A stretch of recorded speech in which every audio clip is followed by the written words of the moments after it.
ஆமா ஏயா military கபர்தார், I am சுபேதார். சரியா சுபேதாரு, எதுக்காக இந்த 10 பைசா 20 பைசா 50 பைசா எல்லாம் கோத்து போட்டிருக்க? 10 பைசாவா? அவ்வளவு செகண்ட் வேர்ல்டு வார்ல எனக்கு கிடைச்ச வீர பதக்கம். ஏயா வீர பதக்கத்துக்கும் பைசாவுக்கு எனக்கு வித்தியாசம் தெரியாதுங்கறியா?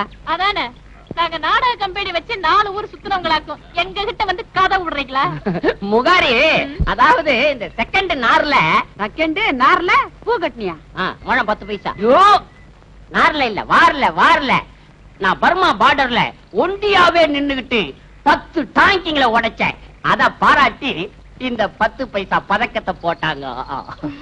உண்மையாவா? சரி 20 பைசா? என் மேல குண்டு போட வந்த 20 விமானங்களை நான் துப்பாக்கில குண்டு போடாமலே சுட்டுட்டேன். உண்மையாவா? குண்டு படாம எப்படியா சுட்ட?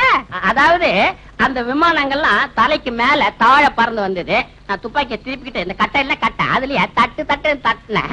அவ்வளவு பொட்டு விழுந்துருச்சு. அத பாராட்டி எனக்கு இந்த 20 பைசா மெடலை கொடுத்தாங்க.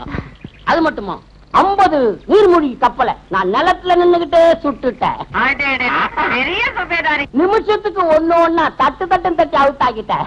சுபேதார் இல்ல, அத பாராட்டி இந்த 50 பைசா மெடலை 6 பவுன் சங்கிலியில போட்டாங்க. சங்கிலி என்ன அடகு வச்சுட்டேன், பைசாவை பாக்கெட்ல வச்சுட்டேன். இந்தியன் ஆர்மியில இவ்வளவு மெடல் வாங்கினவங்கள சத்தியமா பாத்துருக்கவே முடியாது. ஏக்கா, பதக்கமும் இந்த பைசாவோ ரெண்டும் ஒன்னா இருக்குல்ல? அது ஏன் தெரியுமா? இவ்வளவு வீரதீர சாகசங்களை புரிஞ்ச என்ன கௌரவப்படுத்துறதுக்காக நம்ம சர்க்காரே இந்த பைசாங்களையே நாணயமாக்கி நாட்டுல பழக்கத்துல விட்டாங்க. பைசா பதைக்கமா போச்சோ, பதைக்கம் பைசா மாறிச்சோ, பகவானுக்கு தான் வெளிச்சம். குப்பை வர்றான், அவங்கிட்ட கொட்டு.